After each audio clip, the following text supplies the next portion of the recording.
அரக்கோணம் நகர திராவிட முன்னேற்றக் கழகம் சார்பில் நடைபெற்ற தமிழக முதலமைச்சர் மு.க.ஸ்டாலினின் 72வது பிறந்த நாள் விழாவில் அமைச்சர் காந்தி கலந்து கொண்டு நலத்திட்ட உதவிகளை வழங்கினார்.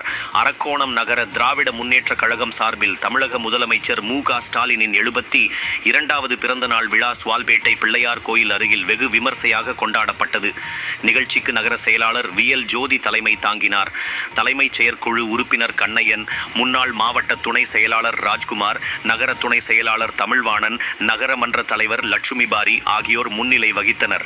நிகழ்ச்சிக்கு சிறப்பு அழைப்பாளராக கைத்தறி மற்றும் துணிநூல் துறை அமைச்சர் ஆர். காந்தி கலந்து கொண்டு கேக் வெட்டி பொதுமக்களுக்கு சிக்கன் பிரியாணி மற்றும் நலத்திட்ட உதவிகளை வழங்கினார். முன்னதாக அனைவரும் உறுதிமொழி எடுத்துக் கொண்டனர். இதில் நகர பொருளாளர் ரமேஷ் பாபு, மாவட்ட பிரதிநிதிகள் லிங்கம், பாலகிருஷ்ணன், தமின், அன்சாரி, மாவட்ட இளைஞரணி துணை அமைப்பாளர் பிரசாத், மாவட்ட தகவல் தொழில்நுட்ப அணி துணை அமைப்பாளர் பிரகாஷ், நகர இளைஞர் அணி அமைப்பாளர் ஷேக் சுலைமான், தகவல் தொழில்நுட்ப அணி ஒருங்கிணைப்பாளர் ஷாயின் அலி, தினேஷ்குமார் உள்ளிட்ட கட்சி நிர்வாகிகள் பலர் கலந்து கொண்டனர். அதனைத் தொடர்ந்து பழைய பேருந்து நிலையத்தில் நடைபெற்ற நிகழ்ச்சிக்கு மாவட்ட பிரதிநிதி ஆர். கே. லிங்கம் தலைமை தாங்கினார். நகரமன்ற உறுப்பினர் கங்காதரன் முன்னிலை வகித்தார். சிறப்பு அழைப்பாளராக நகர செயலாளர் வி.எல். ஜோதி கலந்து கொண்டு கழக கொடி ஏற்றி கேக் வெட்டி பொதுமக்களுக்கு சிக்கன் பிரியாணி வழங்கினார்.